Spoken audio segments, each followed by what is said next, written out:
kau kemari juga? Bukankah dulu aku telah berjanji, lambat laun kau akan termasuk juga di dalam jebakku? Bukankah begitu, Aminah? Sekarang burung sudah berada di dalam sangkar.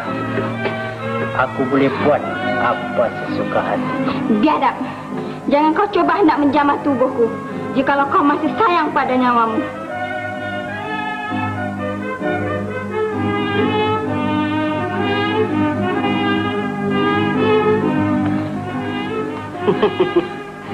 Tak ada gunanya kau mengeluarkan kata-kata kau serupa itu, Aminah.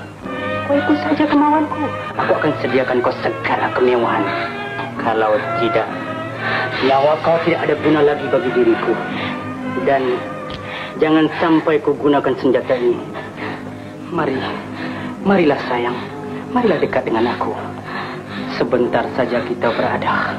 Aku rasa seperti surga bagiku. Marilah kita rasa kenikmatan yang ada pada jiwa kita. Marilah sayang, marilah. Oh.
Itu semua kau boleh cakap bila polis datang.